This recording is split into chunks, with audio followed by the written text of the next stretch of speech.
Plugin City é uma das muitas criações vastas e visionárias produzidas na década de 1960 pelo grupo Archigran, formado por 6 arquitetos e designers, que tem como membro fundador Peter Cook.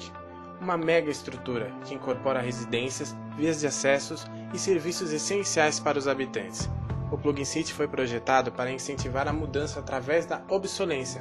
Cada afloramento de construção é removível e uma via permanente facilita a reconstrução contínua. O projeto nunca foi construído, mas seus conceitos e ideais provocaram e ainda provocam intensos debates que mesclavam arquitetura, tecnologia e sociedade. Quando a Plugin City foi proposta em 1964, o projeto oferecia um enfoque novo e fascinante ao urbanismo, invertendo a percepção tradicional do papel da infraestrutura na cidade.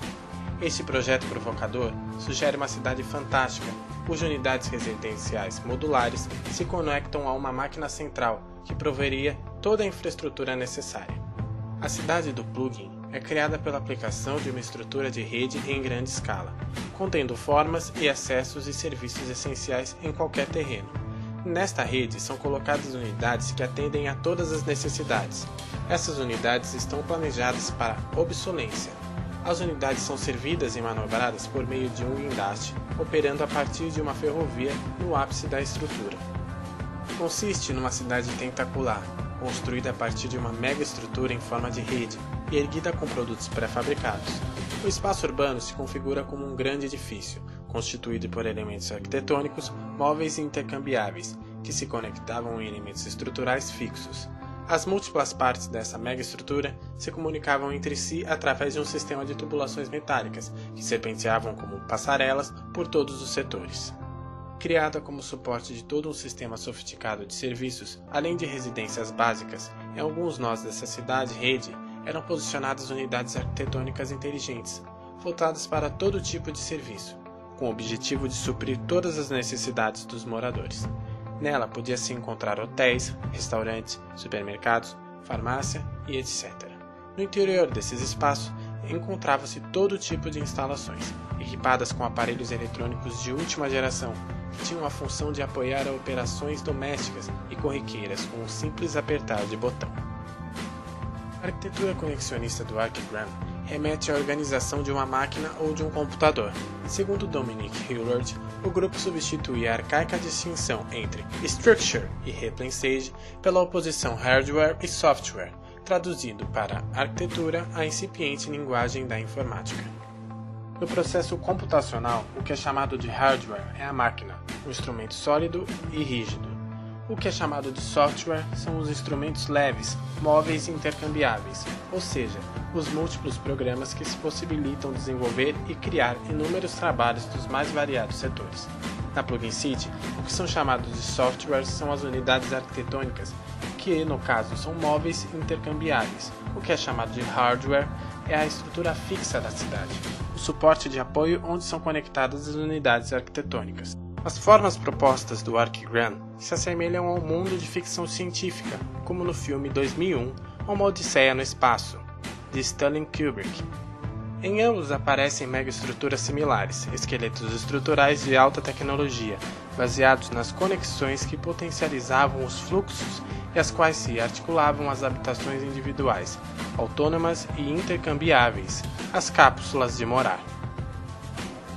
Os edifícios residenciais da Plugin City eram torres constituídas não pelos tradicionais apartamentos modernos feitos de concreto armado, mas por cápsulas unitárias conectáveis e construídas com materiais pré-fabricados de extrema leveza, como o plástico reforçado e a lâmina de aço. A moradia ou o espaço de morar eram vistos como um dispositivo para ser levado pelo seu proprietário para onde quer que ele fosse, e as cidades eram vistas como maquinarias onde o viajante poderia plugar ou inserir a sua unidade habitacional. Por serem de fácil conexão e desconexão, as cápsulas poderiam ser substituídas por novas versões melhoradas e mais eficientes à medida que fossem sendo criadas, num processo contínuo de desenvolvimento tecnológico a serviço do bem-estar do homem. Falando um pouco da contextualização histórica, o Archigran foi formado em 1960, na Associação de Arquitetos de Londres, por 6 arquitetos e designers. Em 1961, Archigran Uma publicação de nome que deriva da combinação das palavras arquitetura e telegrama nasceu como uma revista cheia de poemas e desenhos.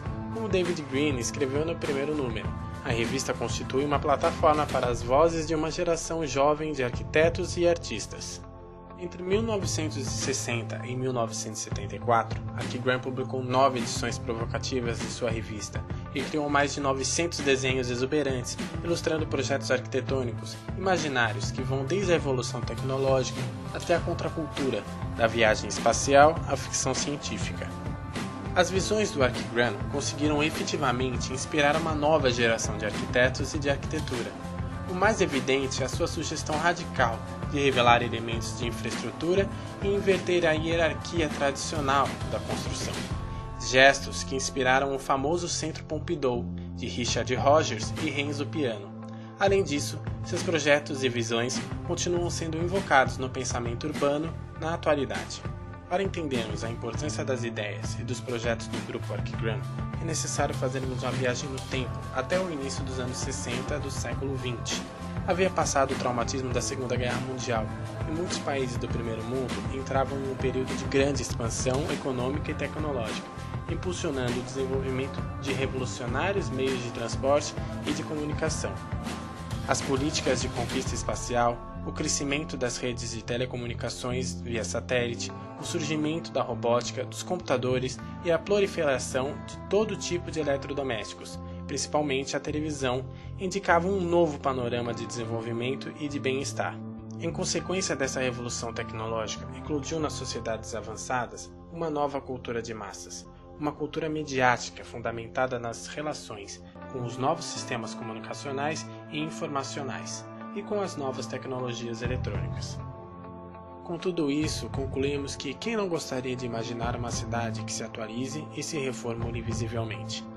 Mas as cidades já estão em constante evolução, não apenas na velocidade revolucionária que o Archigram teria preferido em 1964.